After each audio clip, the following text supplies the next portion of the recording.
കനത്ത മഴയിലും കാറ്റിലും ഭിത്തി തകർന്ന മക്കയിൽ 2 പേർ മരിച്ചു. സൗദി സ്വദേശികളാണ് മരിച്ചത്. മദീനയിൽ വാഹനങ്ങൾക്ക് കേടുപാടുകളുണ്ടായി. സൗദിയുടെ വിവിധ പ്രദേശങ്ങളിൽ മഴ തുടരുകയാണ്.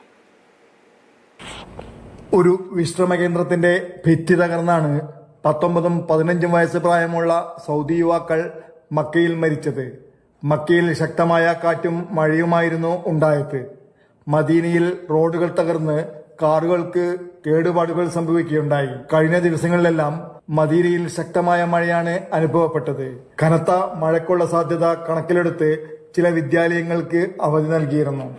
സൗദി അറേബ്യയുടെ പല ഭാഗത്തും കനത്ത മഴ തുടരുന്ന സാഹചര്യത്തിൽ സൗദി സിവിൽ ഡിഫൻസ് സുരക്ഷാ മുന്നറിയിപ്പ് നൽകി. Mecca, Medina, Qassim, Asir, Tabuk, Jizan, Najran, Al Baha എന്നിവയുൾപ്പെടെയുള്ള പ്രദേശങ്ങളിൽ മഴ തുടരുന്നുണ്ട്. ഏറ്റവും കൂടുതൽ മഴ രേഖപ്പെടുത്തിയത് Medina വിമാനത്താവളത്തിലാണ്.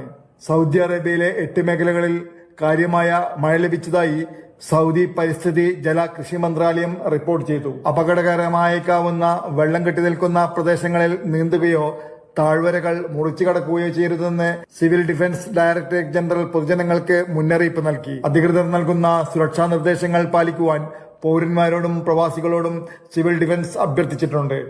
Jafar Ali, Palakkode, Mathrubhumi news, Jeddah.